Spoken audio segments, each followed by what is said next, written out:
En esta ocasión quiero explicarles cómo vamos a sacar el eje cardíaco en el electrocardiograma. Mi nombre es Marina Mengíbar. Mi correo institucional por cualquier duda o pregunta, marina.mengíbar@ues.edu.sb. Si el corazón se encuentra desviado, va a significar alguna patología. Y para ello nosotros necesitamos sacar el eje cardíaco para saber si tiene alguna desviación o no.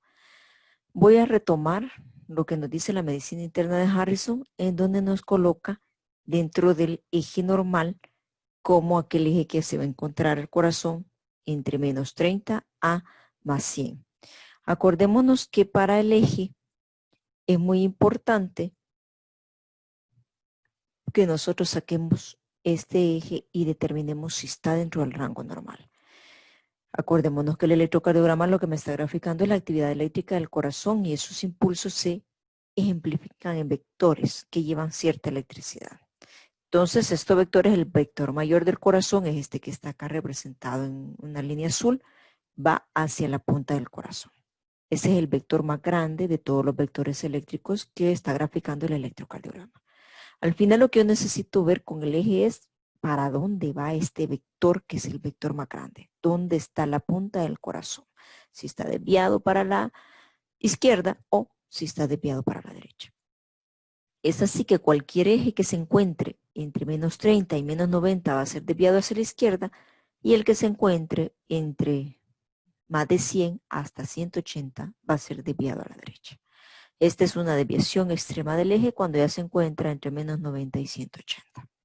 Entonces, ya conociendo esto, vamos a ver cómo vamos a sacar el eje. Y para ello tenemos que conocer las derivaciones que son perpendiculares entre sí.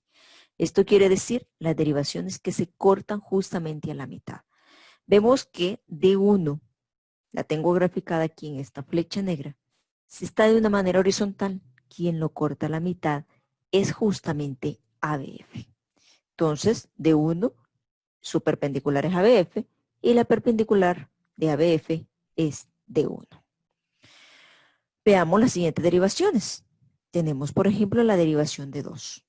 D2 se encuentra de esta manera y quien lo corta a la mitad su perpendicular es justamente ABL.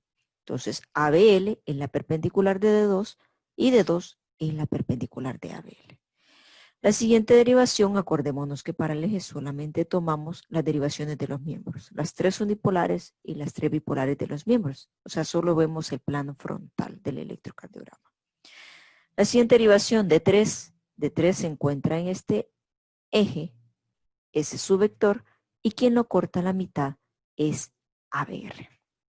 Fíjense que siempre la punta del vector va a ir señalando el lado positivo de la derivación. En este ejemplo, el lado positivo de ABR se encuentra a menos 150 grados. El lado negativo de ABR se encuentra a más 30 grados. Entonces, ya conociendo eso, tenemos que tener muy en mente quiénes son las perpendiculares. Y no olvidemos esto. La perpendicular de D1 es ABF y de ABF es D1. La perpendicular de D2 es ABL y de ABL es D2. Y la perpendicular de D3 es ABR y de ABR su perpendicular es D3. Bien, en el siguiente electrocardiograma nosotros vamos a hacer algunos ejercicios para sacar el eje cardíaco. Podemos ver en el literal A, donde tenemos las 6 derivaciones de los miembros del lado frontal del electrocardiograma, los que me miran la parte frontal del electrocardiograma. Así tenemos las 3 derivaciones unipolares de los miembros y las 3 derivaciones bipolares de los miembros. En total son 6 para sacar nuestro eje cardíaco. ¿Qué es lo primero que vamos a hacer? En este electrocardiograma lo primero que debemos hacer es buscar la más isodifásica. Luego de que hemos encontrado la más isodifásica, vamos a buscar la perpendicular a esa isodifásica, porque quiere decir que el eje cardíaco va a estar en la perpendicular a la más isodifásica. ¿Pero qué es una isodifásica? Va a ser aquel complejo QRS que tenga casi igual en onda para arriba como para abajo en el electrocardiograma. Veamos este ejemplo. Aquí tenemos que la más isodifásica en este ejemplo es la derivación de 2. Entonces, sabiendo que D2 es la más isodifásica, sabemos que su perpendicular es ABL, por lo tanto el eje cardíaco se va a encontrar en ABL. Y si vemos, ABL se encuentra positiva, por lo tanto, vamos a decir que este eje cardíaco se va a encontrar a menos 30 grados centígrados. Otra forma de sacar el eje cardíaco es hacerlo a través del método del plano cartesiano. Y para ello nosotros tenemos que dibujar un plano cartesiano como lo aprendimos en matemáticas, con sus X y su Y. En este ejemplo del plano cartesiano, las únicas derivaciones que vamos a tomar en cuenta va a ser D1 y ABF. Es así que aquí les traigo ya D1 y ABF del mismo ejemplo del literal A y lo vamos a hacer por el plano cartesiano, que es mucho más exacto el cálculo del eje. Entonces, aquí vamos a contar en la derivación de 1 cuántas ondas hay para arriba y van a tener un valor positivo y cuántas ondas hay para abajo y esas van a tener un valor negativo, ya que toda onda que esté para abajo en el electro es negativa. Y así tenemos que para arriba hay una R que mide 12 milímetros y para abajo tenemos pues una onda Q que precede a la R con apenas 1 milímetro. Entonces yo digo, sabemos que Q va primero y es una onda negativa, menos 1 más 12 de la R nos da un valor de 11. Entonces en D1 yo voy a graficar mi primer coordenada en el 11 positivo de la derivación de 1. Luego vamos a hacer lo mismo con ABF. Vamos a hacer un conteo de sus ondas. Para arriba, ABF tiene apenas 1 milímetro y para abajo tiene 5 milímetros. Entonces, matemáticamente 1 menos 5 nos va a dar un valor negativo de menos 4. Es decir, que voy a graficar ese menos 4 en el plano de ABF, en el plano cartesiano. Y es así como, haciendo la gráfica del plano cartesiano, nos damos cuenta que el eje, trazando una línea recta para encontrar el eje y ocupando un compás, este eje se encuentra exactamente a menos 20 grados centígrados. Entonces, este método del plano cartesiano es mucho más certero o mucho más preciso al momento que nosotros queramos sacar un eje del electrocardiograma, pero necesitamos tener papel milimetrado, una muy buena regla y un buen compás. Bien, veamos el siguiente ejemplo, el que está en el literal B. Igual, buscamos la masa isodifásica. Pero en este ejemplo, muchos tenían dudas si la masa isodifásica se encontraba en la derivación de 2 o se encontraba en la derivación ABR. Para sacarnos de esta duda, lo que hacemos es vamos a medir de 2 y vamos a medir ABR como lo hicimos cuando hicimos lo del plano cartesiano del eje, solo para determinar cuál es la masa isodifásica. Vemos en D2 que tiene una onda de 2 milímetros para arriba y una onda de 4 milímetros para abajo. Y digo yo, 2 menos 4 igual a 2, a menos 2 en este caso.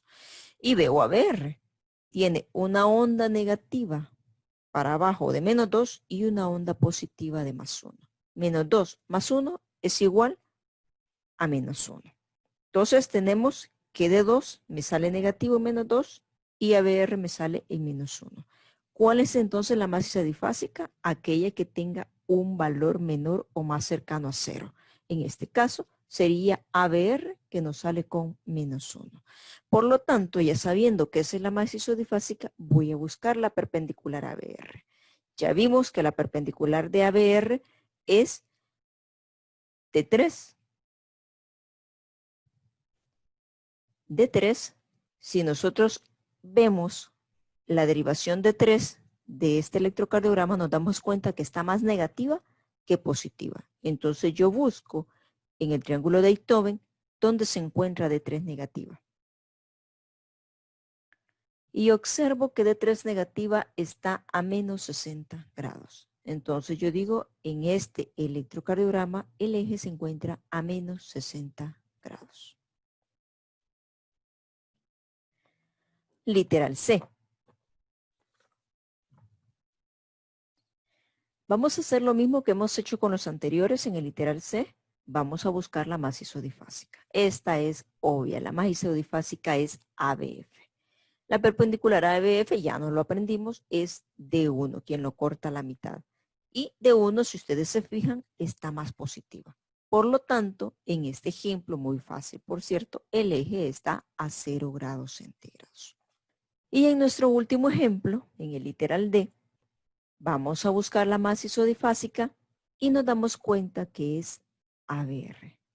La perpendicular a ABR, que es donde estará el eje, es D3. Si notamos, D3 está positiva. Entonces nos vamos al triángulo de Einthoven a buscar D3 positiva y vemos que su eje se encuentra a más 120 grados. Ahora bien, hagamos este otro ejercicio por el método de plano cartesiano como hicimos con el primero. Entonces, veamos cómo está la derivación de 1 y ABF para que lo podamos graficar en nuestro plano cartesiano.